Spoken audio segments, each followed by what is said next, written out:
তুই একটা ফ্যান নিছিস না, এই সেই প্যান্ট, এটা ধুইছে। এই প্যান্ট ময়লা যায় না? না এটা যাবে না, আমার কথা শুন। আমি যদি আমার দিকে তাকা, এটা তুই ধরে দেখ, মাথা ধরে বাইরে নিয়ে ছিঁড়ে ফেলে দেবো। বাজাবো কেন? কি করবি? জাল আছে না? কিসের জাল? বস্তা বুঝো? তুই এগুলো তুলতে পারবি? এগুলো তুলতে পারবি? বস্তা বুঝো? কিছু এটা তুলতে পারবি তুই? আমার কথা শুনে, এটা তুলতে পারবি? দেখ হলুদ হয়ে গেছে, এগুলো উঠে যাবো। তুই এটা তুলতে পারবি? বস্তা দিয়ে ডললে। আমার সাদা প্যান্ট নাই আর। কাই বসে দাও আমি। কি করে ভালো করে দিবি বেটা। জাল না দিয়ে এটা দাও। তুমি, এটা তো আমি ঝামেলা করে নিয়ে তুই নিয়ে দেখো আমার কিছু করবে।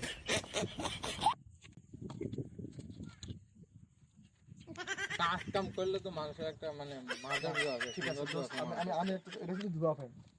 আমি ওইভাবে দিই না, আমি ওইভাবে দিই না, ওইভাবে দিলে মনটা পরিষ্কার, মন পরিষ্কার।